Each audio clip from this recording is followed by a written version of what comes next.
Compañeros. Hoy tenemos el gusto de presentarles nuestro webinar sobre enfermedad por reflujo gastroesofágico. Este, Somos el grupo número 1 y solamente para aclarar primero que nuestra compañera eh, Maricruz Bonilla no se puede encontrar en la presentación porque está ahora mismo de turno. Así que podemos empezar.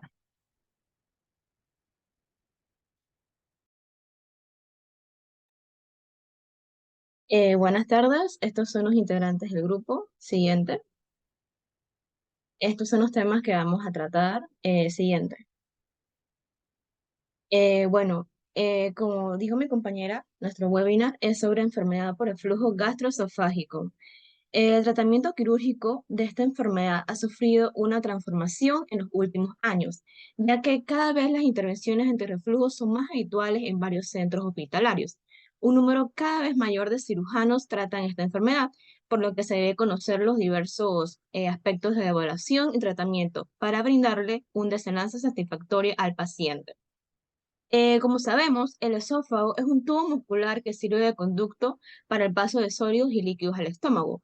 Mide aproximadamente 23 a 25 centímetros y tiene esfínteres en cada uno de sus extremos. Tenemos el esfínter esofágico superior y el esfínter esofágico inferior. Este último es una zona de músculo liso circular que mantiene la contracción tónica en reposo y se relaja durante la deglución, vómitos y eructos. Entonces tenemos dos conceptos importantes.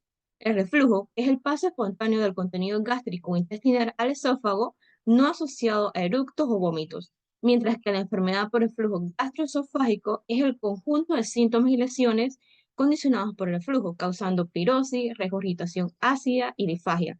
Cabe destacar que la intensidad y frecuencia de los síntomas tiene poca relación con la presencia o gravedad de lesiones esofágicas. Siguiente. En cuanto a la epidemiología, tenemos que esta es una enfermedad crónica. Aproximadamente el 15% de la población presenta pirosis al menos una vez por semana, pero lamentablemente solo el 5% de estas pacientes asintomáticos consultan a médico. En cuanto a nuestra región de Latinoamérica, la prevalencia de la enfermedad por el flujo gastroesofágico es del 12 al 31%, cuyos rangos de edad van entre los 18 a 65 años y todos sufrían síntomas típicos de la ERGE al menos 2 días por semana. La incidencia de esta enfermedad está creciendo en las últimas décadas, lo cual trae como consecuencia un incremento en la tasa de complicaciones, en donde la más indeseable es el adenocarcinoma del esófago, así como también un incremento en los costos de la salud. Siguiente.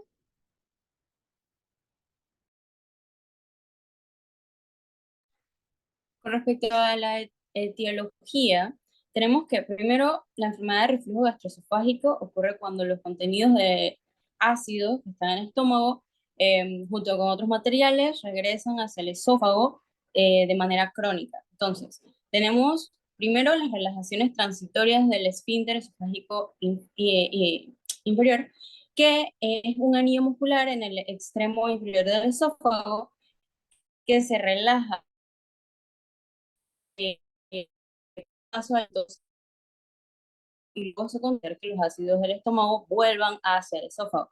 Entonces, estas relajaciones no inducidas por la deglución eh, no están asociadas a ondas peristálticas. Entonces, están asociadas a la inhibición de las contracciones del diafragma y unos acontecimientos significativos del cuerpo esofágico. Debido a las contracciones en la capa muscular longitudinal del esófago, estas contracciones pueden contribuir con la apertura del esfínter y predisponer a un episodio de reflujo. Estas se caracterizan por persistir durante más de 10 segundos y están en comparación con aquellas inducidas por la deglución.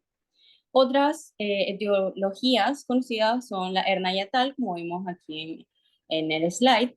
En algunos casos, una parte del estómago que puede deslizarse hacia el tórax a través del orificio llamado hiato esofágico, lo que debilita la barrera natural entre el esófago y el estómago, y esto puede facilitar el reflujo del contenido gástrico. Por último, pero no menos importante, los factores dietéticos y el uso, el estilo de vida de las personas últimamente.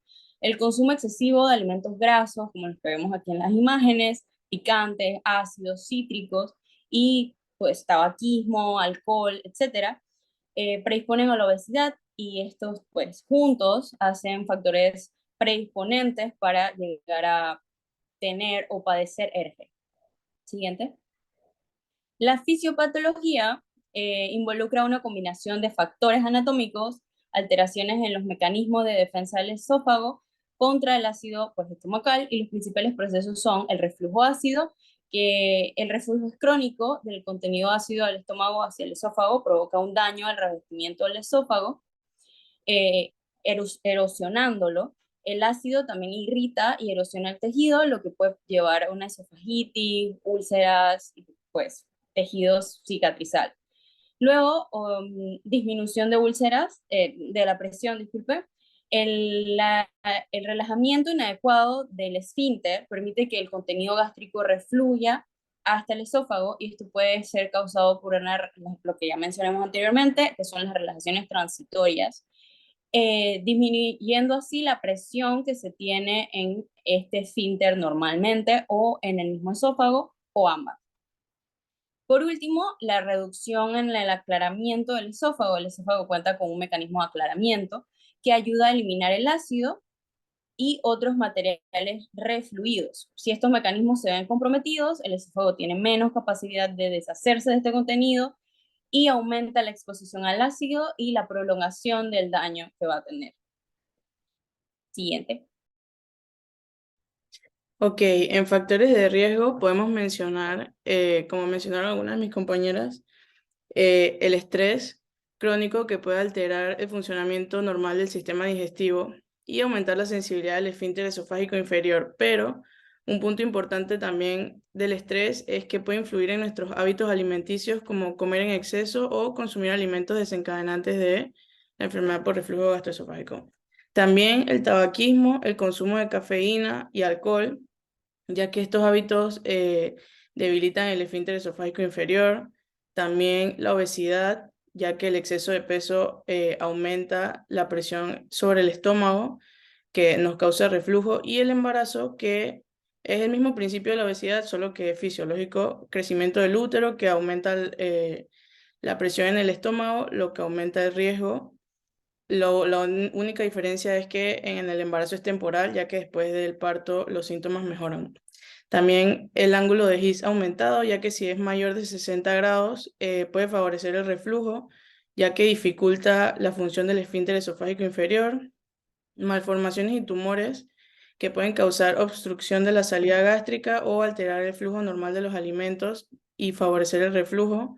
Esclerodermia, que es una enfermedad autoinmune que afecta el tejido conectivo, como puede ser el del esófago, y afecta su función y puede aumentar el riesgo. Y una hernia hiatal, que debilita el esfínter esofágico inferior. Siguiente. Ok, en las manifestaciones clínicas tenemos los síntomas típicos, que pueden ser pirosis, que pues es el síntoma más común de la ERGE. Se experimenta como una sensación de quemazón o ardor en el pecho, que se puede extender hacia la garganta. Regurgitación, que es la sensación de contenido ácido o alimentos regresando hacia la boca. Disfagia, que es dificultad para tragar alimentos o líquidos. Esto se debe a la estrechez del esófago debido a la inflamación causada por el reflujo ácido crónico. Y la odinofagia, que es el dolor o el malestar al tragar alimentos o líquidos. En síntomas atípicos tenemos las náuseas, que en algunas personas se pueden experimentar náuseas, ya que el ácido estomacal irrita los nervios del esófago y causa náuseas. La halitosis, ya que este ácido afecta el ambiente oral, puede llegar hasta la garganta, que es un sabor desagradable, y puede provocar mal aliento. También puede dañar los dientes, encías, etc. Y el dolor torácico, que como en las náuseas se irritan los nervios del esófago y causa dolor en el pecho. Este síntoma es importante descartar que no sea un típico dolor torácico cardíaco. También tenemos los síntomas extraesofágicos, como la tos crónica, que también se da por irritación causada por este ácido crónico. que desencadena una tos persistente que no va a responder a los tratamientos convencionales para el asma u otras afecciones respiratorias. Y la disfonía, que en la ERG se puede irritar las cuerdas vocales, lo que nos causa esta disfonía. Y signos de alarma, signos de hemorragia digestiva, como puede ser anemia, pérdida de peso involuntaria, vómitos y más de un factor de riesgo de esófago de Barrett. Siguiente.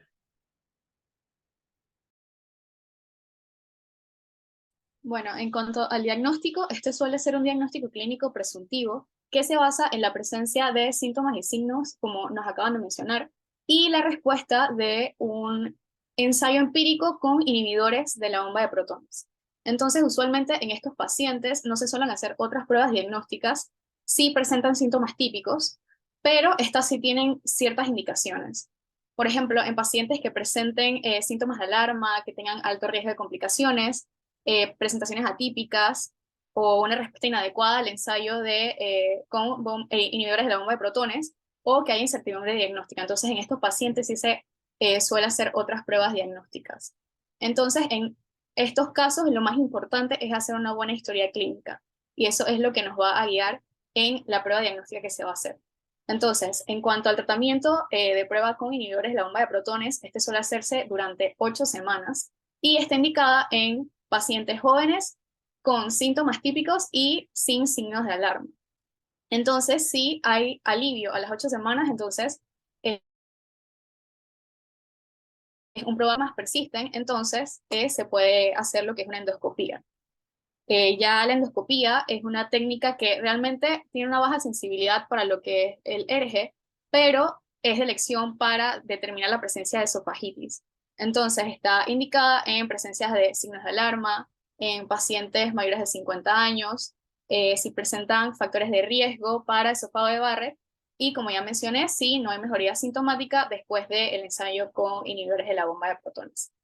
Entonces se pueden presentar diferentes hallazgos endoscópicos como el eritema, edema, fiabilidad, si hay erosiones, rotura de la mucosa, ulceraciones, si se presenta estenosis de anillos pépticos, si la mucosa está de color rosa salmón, o si hay migración proximal de la unión gastroesofágica.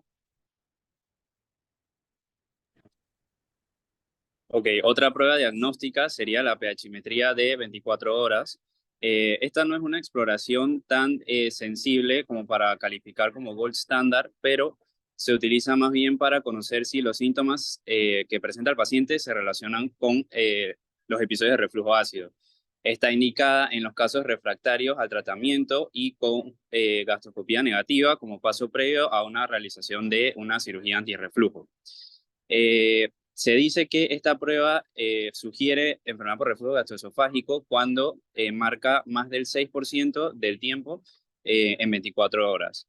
También hubo un consenso en donde se propuso la interpretación de los resultados del monitoreo del pH, y ellos hablan de dos variables. La primera es el tiempo de exposición al ácido esofágico distal, que dice que si es más del 6%, definitivamente es anormal, del 4 al 6 no es concluyente y menos del 4% es una prueba normal.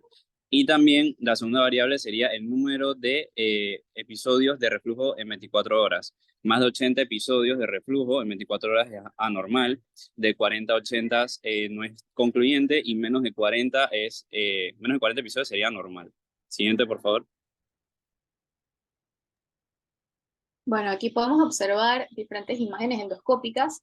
A la izquierda, en la A, podemos ver una mucosa esofágica normal, y si lo comparamos con la B, podemos ver que aquí sí la mucosa se encuentra levemente eritematosa. Ya en la C podemos ver eritema en la mucosa y además podemos ver un engrosamiento moderado. Y en la D ya podemos ver entonces erosiones severas en la mucosa esofágica. Y bueno, a la derecha sí podemos ver una comparación de la membrana mucosa de un esófago distal normal versus uno afectado por metaplasia de Barrett. Siguiente.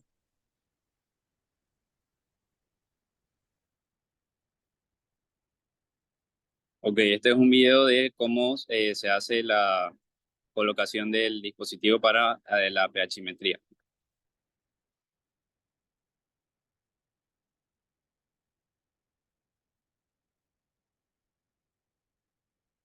Se introduce el dispositivo por todo el esófago hasta instalarse en el esófago distal.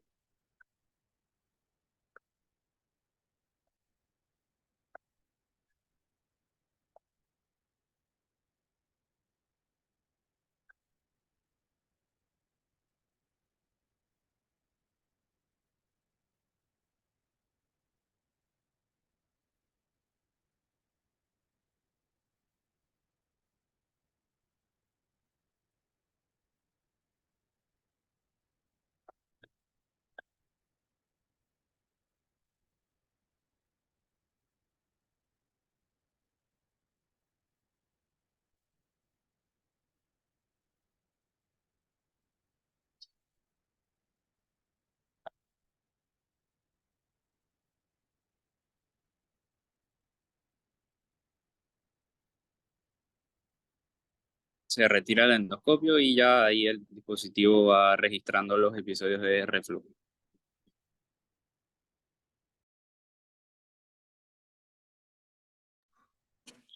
Ahora vamos a hablar un poco acerca de lo que es el tratamiento del paciente que tiene enfermedad por reflujo gastroesofágico. Primero vamos a tener un tratamiento médico inicial, como se observa en el diagrama que está a mano derecha, que tenemos que si un paciente no tiene ni signos ni síntomas de alarma, vamos a darle por 4 a 8 semanas dosis estándares de lo que son los inhibidores de la bomba de protones. Estos fármacos se van a caracterizar porque van a detener la producción de ácido gástrico mediante la unión irreversible a la bomba de protones en las células parietales del estómago. El efecto farmacológico máximo se produce aproximadamente 4 días después del inicio del tratamiento. Y entre los ejemplos de los inhibidores de la bomba de protones tenemos el omeprazol, el lansoprazol, pantoprazol, rabeprazol y el esomeprazol. Siguiente. Y en cuanto a lo que es el tratamiento quirúrgico, se puede observar que se va a realizar en el caso tal de que a las 8 semanas, si el paciente no tiene mejoría con los inhibidores de la bomba de protones. Entonces, este tratamiento quirúrgico va a tener ciertas indicaciones, ya que no se le puede realizar a todo el mundo.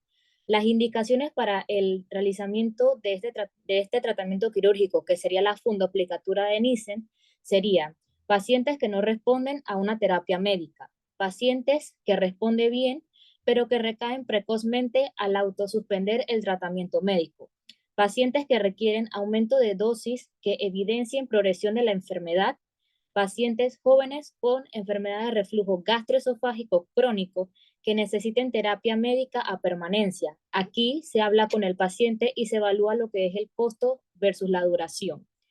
También a pacientes que no estén dispuestos, la anterior, porfa, gracias.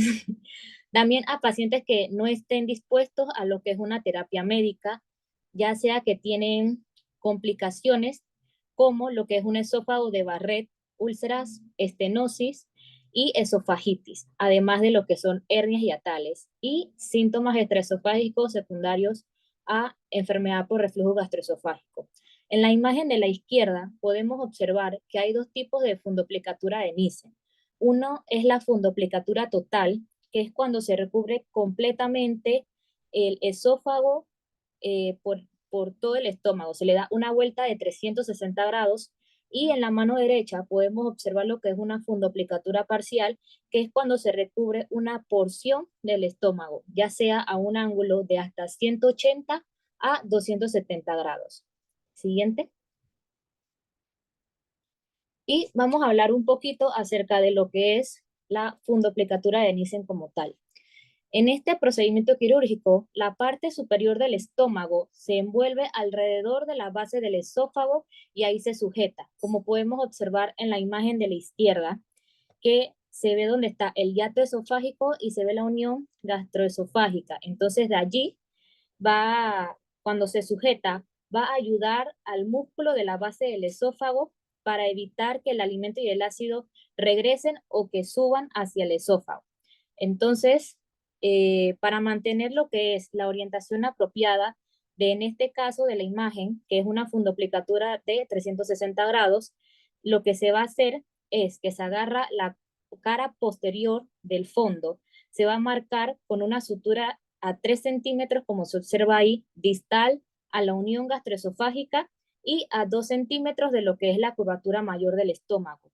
Después, el fondo posterior se va a pasar por detrás del esófago desde la izquierda a la derecha del paciente. El fondo anterior en el lado izquierdo del esófago se va a sujetar a los 2 centímetros desde la curvatura mayor y 3 centímetros desde la unión gastroesofágica, como podemos observar en la imagen que sigue, que uno va a estar sujeto a los 2 centímetros y el otro va a estar sujeto a los 3 centímetros. Y luego esas dos porciones que fueron sujetadas se van a colocar en la cara anterior del esófago. Es muy importante que se sujeten estos dos puntos y luego se van a utilizar lo que son 3 a 4 suturas, que son las que se ven más adelante, para crear la fundoplicatura como tal. Después, esta envoltura se va a anclar al esófago y a los pilares del mismo para ayudar a prevenir una herniación en el mediastino o el deslizamiento de la fundoplicatura sobre el cuerpo del estómago. La línea de la sutura de la fundoplicatura debe de ser paralela a la cara anterior del esófago, como podemos observar en la imagen. Entonces, como mencioné antes, tenemos que puede ser una fundoplicatura total cuando, como expliqué, la porción del estómago envuelve en 360 grados cuando le da la vuelta completamente al esófago, o puede ser una fundoplicatura parcial, como se observa en la imagen B, que sería una fundoplicatura anterior, ya que llega hasta 180 grados, y en la imagen C podemos observar lo que es una fundoplicatura parcial posterior que llega hasta los 270 grados. Siguiente. Bueno, ahora hablando sobre la evolución de los pacientes que llegan a tener el tratamiento quirúrgico, la fundoplicatura se va a asociar a una morbilidad muy baja, a una permanencia hospitalaria muy corta y a un pronóstico excelente.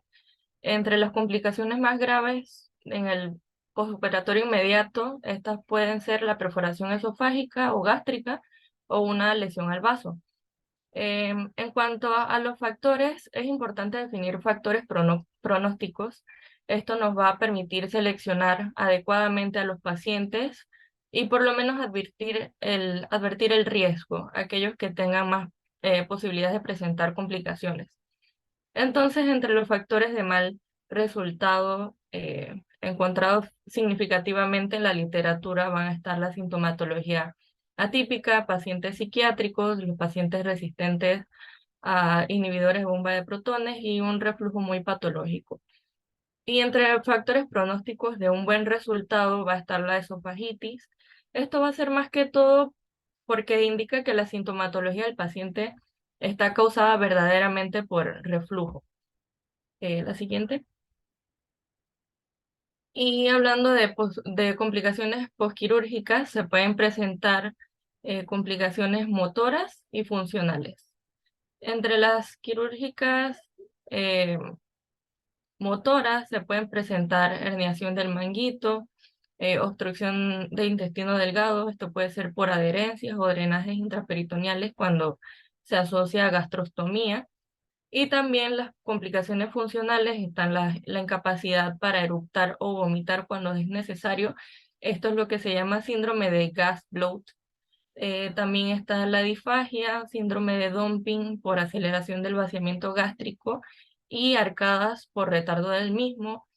Los síntomas más frecuentes que se refieren luego de la fundoplicatura van a ser la disfagia, entonces el síndrome de gas bloat, dumping. Además también puede presentar dispepsia, dolor, rechazo a la alimentación y también pueden presentar diarrea. Siguiente. Bien, ahora continuamos con un caso clínico. DC es una femenina de 69 años con historia de enfermedad por reflujo gastroesofágico desde hace 10 años y antecedente personal patológico de hipertensión arterial. Entre sus antecedentes personales no patológicos, realmente no tiene alergias, niega drogas, hospitalizaciones, y entre sus antecedentes heredofamiliares no hay historia familiar de reflujo gastroesofágico u otras enfermedades. Los signos vitales de esta paciente son de una presión arterial de 140/75, una frecuencia cardíaca de 65 latidos por minuto, una frecuencia respiratoria de 18 y una saturación de oxígeno al 99% aire ambiente. A la exploración física realmente no hay hallazgos relevantes. El corazón tiene los ruidos cardíacos rítmicos sin soplos ni galopes, los pulmones tienen buena entrada y salida de aire. Neurológicamente la paciente está totalmente conservada y presenta un Glasgow 15/15. Siguiente. Bien, entre los laboratorios que tiene nuestra paciente se encontró una química con un colesterol de 204, el LDL a 129, fosfatasa alcalina a 140, cloro en 110, un anion gap, una brecha aniónica de 11. Las vitaminas, como la vitamina B12 está en 226, la vitamina D, la hidroxi 25, vitamina D, perdón, está en 10.6, la insulina en 3.7, ferritina en 20.8 y la TSH está normal. Y entre los tiempos se les pide más que nada por el tema de la coagulación, no hay grandes anormalidades aquí. Siguiente. Bien, entre lo que es el informe y el diagnóstico, a la paciente contaba con un electrocardiograma que tiene un ritmo sinusal, sin datos de lesión o isquemia. Los paraclínicos como los de la función renal y los electrolitos son normales, la biometría hemática no tiene alteraciones, las pruebas tiroideas, como mencioné anteriormente, son normales, los tiempos de coagulación de igual forma, y presenta una hemoglobina glicosilada en 5.8, o sea que está ahí como en el límite en la prediabetes. Esta paciente realiza actividades de la vida cotidiana, no presenta limitaciones, y dentro de las evaluaciones la paciente se le coloca un riesgo intermedio por el asunto del colesterol y demás. El índice de riesgo cardíaco revisado del I es de bajo riesgo, no se le encontraron factores, más puntos para sumarle factores de riesgo. Y la escala de Caprini también da un riesgo intermedio. A esta paciente se le realiza una endoscopía y el diagnóstico posendoscópico encuentra una hernia hiatal axial de 5 centímetros con esofagitis de grado A. A la misma se le toman biopsias, una unión tipo GIL-1 y entre el diagnóstico, pues se le da el diagnóstico de reflujo gastroesofágico más la hernia hiatal, que fue lo encontrado en la endoscopía. Y esta paciente es candidata para el procedimiento que es una fundoplicatura de Nissen más la iotoplastía laparoscópica. Siguiente. Bueno, este es el informe histológico de las biopsias que fueron tomadas previamente en la endoscopía. El material es la unión gastroesofágica y bueno, los diagnósticos que nos da para gastritis esofágica crónica leve, también presenta una hiperplasia basal leve mucosa esofágica, eso sí, da negativo por esófago de Barrett, displasia o malignidad. Y bueno, el diagnóstico postoperatorio es el de reflujo gastroesofágico. Siguiente. Ok, ahorita vamos a ver el caso de la paciente. Nosotros se nos fue autorizado mostrar este video. Este video es de una paciente pues real, no es descargado de YouTube ni nada. Y bueno, para ir recordando, tengan en mente, la paciente tiene diagnóstico de hernia hiatal y lo que es enfermedad por reflujo gastroesofágico de larga data. A la paciente se le realizó una fundoplicatura de Nissen laparoscópica y bueno, aquí ya estamos dentro de la cavidad.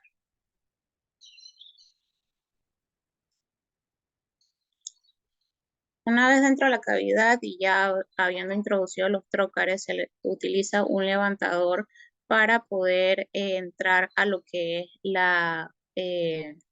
a poder ver lo que es el hiato esofágico inferior y también tener acceso a lo que son los pilares del diafragma. Aquí estamos viendo que estamos disecando los pilares, pasamos una de las herramientas por debajo del esófago para poder enlazarlo y así poder movilizar con mayor facilidad lo que es el esófago y poder disecarlo con mayor comodidad. Bueno, aquí el enlace lo amarramos con unas pinzas para que no se vaya a soltar. Procedemos a seguir disecando lo que es el esófago. Básicamente a la paciente se le hizo una hiatoplastía. Aquí lo que pueden ver como esas estructuras que se ven como un plástico, ya eso me indica que estamos dentro de la cavidad torácica. Aquí lo que se hizo primero fue reducir la hernia yatal y ahorita vamos a aproximar los pilares esofágicos, diafragmáticos, perdón, izquierdo y derecho, para poder cerrar lo que es el esófago inferior.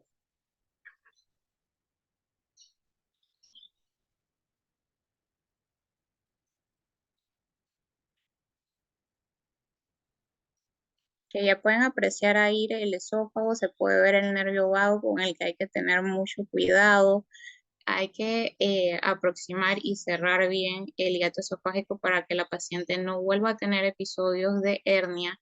En este caso se le hicieron 2 suturas, a cada una se le hacían como básicamente eh, varios nudos para que no se soltara, y más adelante vamos a ver que se va a realizar un refuerzo con una malla biológica.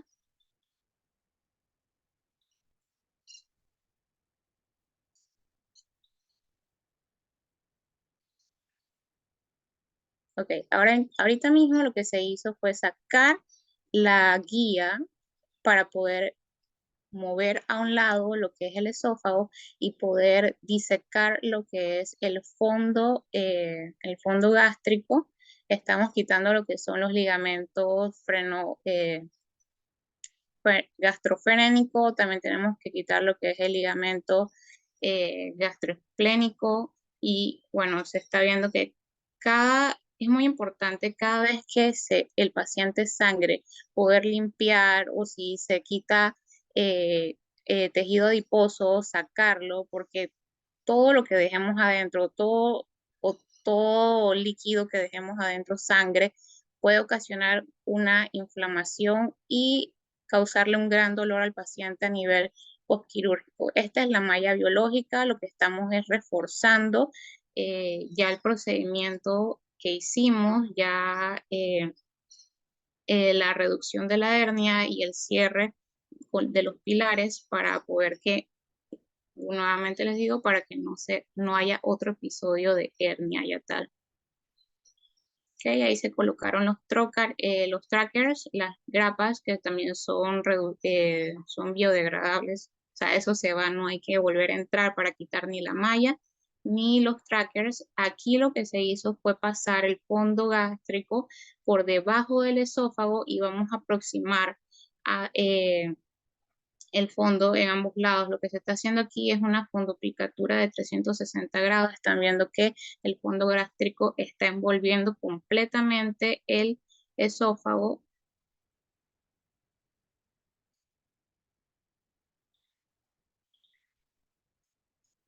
En este caso se le hicieron ahí se puede ver que introdujeron de nuevo la guía para poder hacer la sutura mejor. En la primera sutura no se fijó al esófago, pero como ven ahorita, vamos a fijar la sutura al esófago para que no se mueva y pues no se deslice lo que es la fundoplicatura.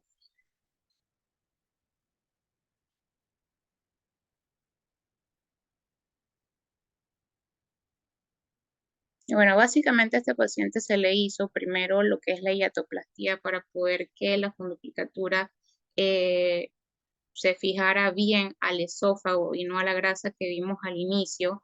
Se redujo la hernia yatal y ahorita mismo ya pues se va a terminar el procedimiento, ya el fondo gástrico envolvió todo el esófago y se fijó al esófago.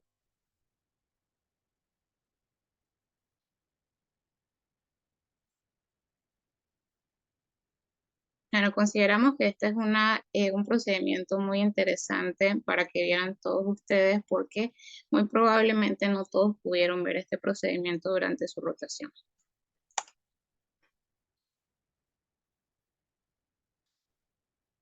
Estas son nuestras bibliografías. Muchas gracias.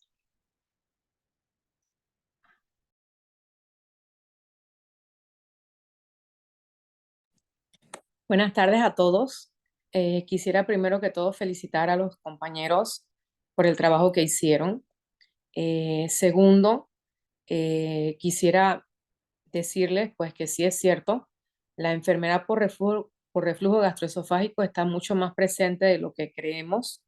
Es bastante frecuente en nuestro país. Lastimosamente, el paciente es tratado por el gastroenterólogo por un periodo prolongado de tiempo sin pensar en una posibilidad de una cirugía como un tratamiento un poquito más definitivo.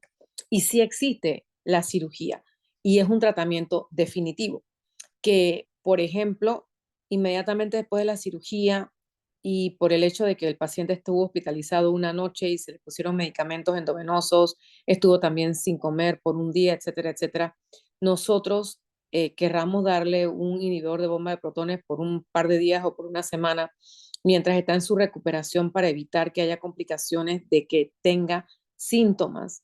Lo hacemos, pero eso no significa que la cirugía no sea algo que sea totalmente productivo y efectivo, ¿no? Es muy importante saber que el reflujo es algo que podemos experimentar cualquiera de nosotros en nuestra vida diaria. Con el solo hecho de levantar una pierna para subir la escalera, podemos aumentar la presión intraabdominal y tener reflujo. Es por eso que los americanos no consideran el PEP test como algo determinativo de que exista reflujo. En el PEP test, lo que se hace es que se mide la pepsina en la saliva durante 3 ocasiones del día, eh, sin ningún, al azar, pues, o sea, sin ningún tiempo esperado, solamente para ver si la pepsina está presente. Si la encontramos presente en los 3 momentos en que tomamos una muestra, pues consideramos que significa que el contenido del estómago llega hasta la boca y es por eso que entonces demostramos que existe un reflujo, ¿no? Ese es otro de los estudios que se puede hacer para el diagnóstico y lo mismo la manometría esofágica, que es buena hacerla para saber cuál es el tono del esfínter esofágico inferior y si el esófago no sufre de otros trastornos motores, porque no hay nada peor que operar a un paciente de reflujo gastroesofágico y descubrir en el postoperatorio que el paciente tiene un espasmo esofágico difuso y entonces va a estar con dolor porque entonces vamos a tener dos condiciones completamente diferentes manejadas de diferente forma, que pueden complicar una a la otra. Entonces, sí es importante que se lleven la idea de que ustedes pueden tener inclusive un paciente que llega pensando que tiene un infarto agudo del miocardio y lo que puede tener es tener reflujo. Eso es completamente normal y esperado. Y deben ustedes saber cuáles son las medidas que van a utilizar. O sea, no es que le van a recomendar al paciente cirugía. El tratamiento de reflujo es inicialmente médico. Y no solamente es médico, sino que también conlleva ciertas medidas en el cambio de la dieta, en la concientización del paciente acerca de cómo debe alimentarse, cómo debe masticar la comida, cómo debe dormir, a qué hora debe cenar. Y entonces nosotros, cuando agotamos toda esa parte de tratamiento que tenemos, entonces seleccionamos al paciente para la cirugía. Me gustó que mencionaran eso.